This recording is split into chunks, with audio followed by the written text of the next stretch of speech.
So this is my 99 F350 with a 7.3 Power Stroke in it, and it won't start. In fact, I've never heard it run since I bought it, and today we're going to find out why. Now, these Power Stroke trucks use what's called a HEUI injector system, which is a little different than most other diesels. Caterpillar used these, Ford International used these, but they actually have two separate oil pumps. You have a low pressure oil pump that provides lubricating oil to the engine, and it also supplies oil to the high pressure oil pump.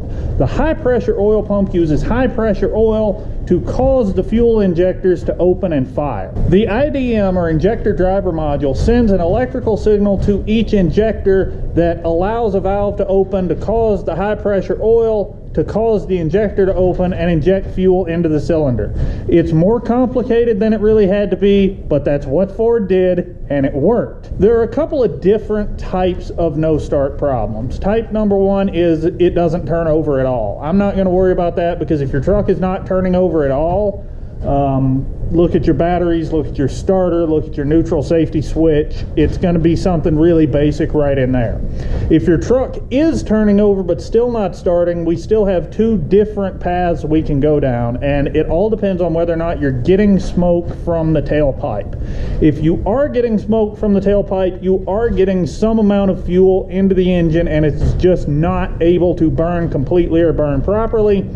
If you're not getting smoke from the tailpipe, you're not getting any fuel through your injectors.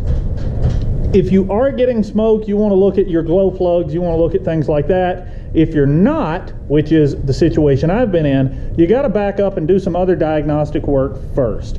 Now, one of the first things we want to do is grab this here Allen wrench and come in here. This is your high pressure oil pump, and yes, this one's been leaking. We'll address that later. But right here, this is a check plug or an inspection plug, whatever you want to call it. You want to actually remove this plug, and we're going to look in here and make sure we have oil in here, because this is the pump that creates the high pressure oil that fires the injectors.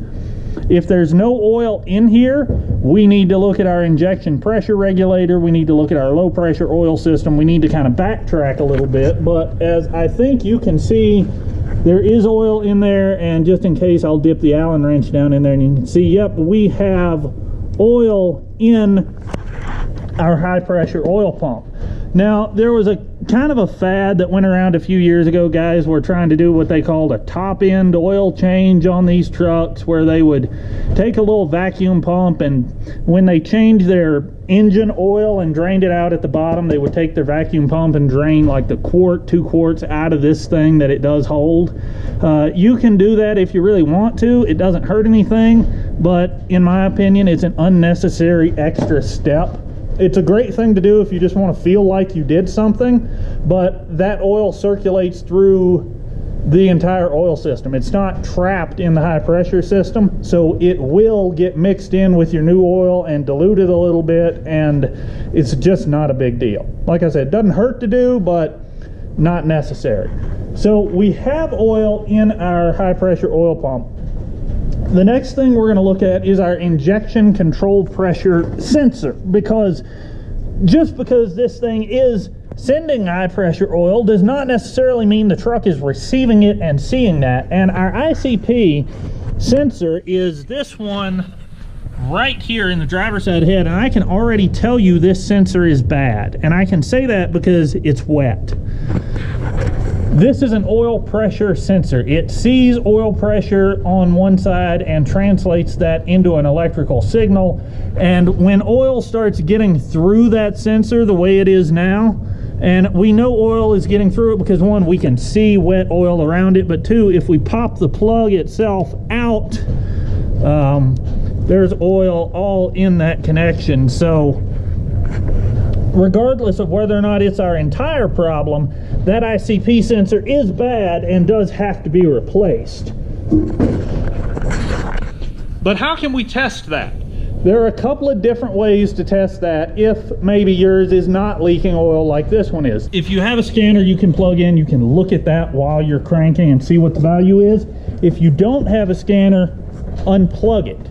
When you unplug it, the truck uses a default reading of 500, which is the minimum that it has to see to allow it to start. So with that unplugged, we're going to put the key in and see if it starts.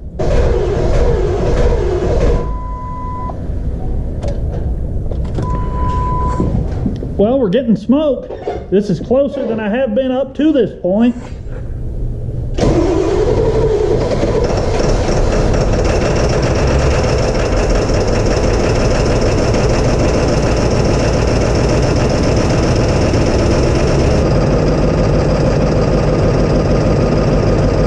So with our ICP sensor unplugged, it runs. Runs a little rough because it's about 5 degrees Fahrenheit out here, and according to the seller, they haven't driven it or started it in about 4 months before I bought it, so it does run though. So let's go get some parts and replace that sensor. Before we replace this ICP sensor, I want to talk about this little light you guys have seen in a bunch of videos. Now, I didn't actually buy this. I got this in a Secret Santa gift swap this year. And this little thing is incredible. It's made by Milwaukee. It's USB rechargeable on the back. You can also buy extra batteries and swap the batteries if you want to. It's magnetic on the back. It rotates. It has 3 different light levels, and that's the bright right there. And you can see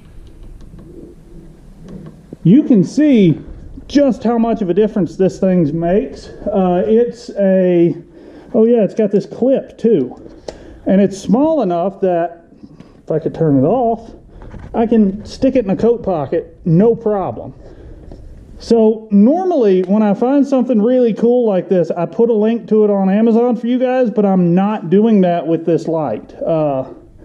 Milwaukee, I think, calls this a Rover work light. It's part number 2114.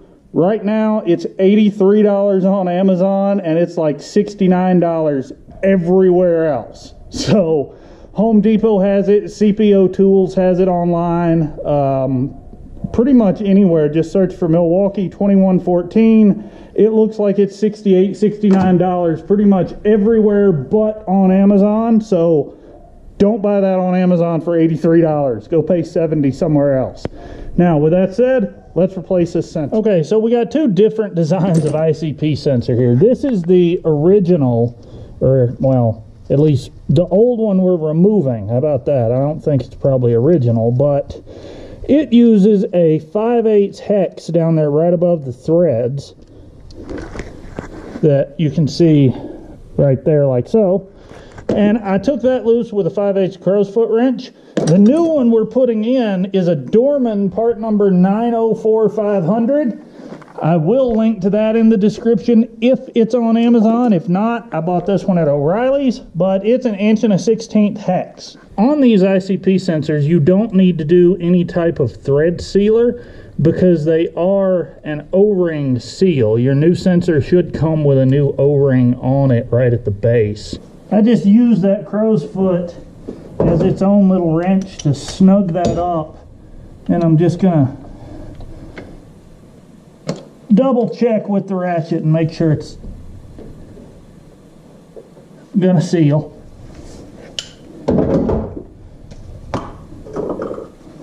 This is electrical contact cleaner for our plug. Alright, let's see if it actually runs any better with that plugged in and reading now. If it does, we're going to see if it moves.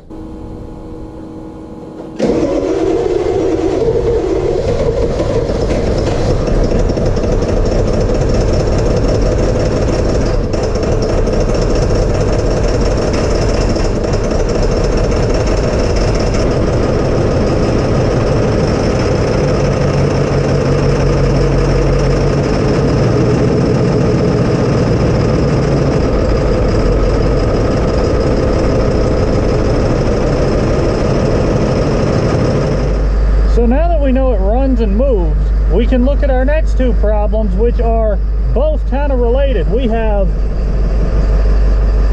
no power steering and no power brake assist. So we saw in a previous video, we know the Hydra Boost unit on this truck, which is what acts as a brake booster for the power brakes. We know it's leaking and has to be replaced. If we come around here and look, you can see that our power steering pump has also been leaking.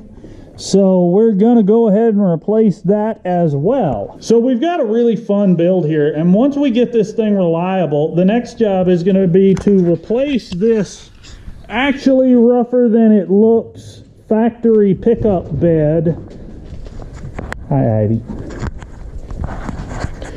With a Hydrobed or Dewey's style squeeze type bale bed. It's a hydraulic bed that's designed to pick up round bales of hay, load them on the back of the truck by itself, drive to wherever you're going, and then unroll them the same way you would unroll them with a spooler behind a tractor. They're really cool. They're really expensive to buy, so that's why we're going to build one.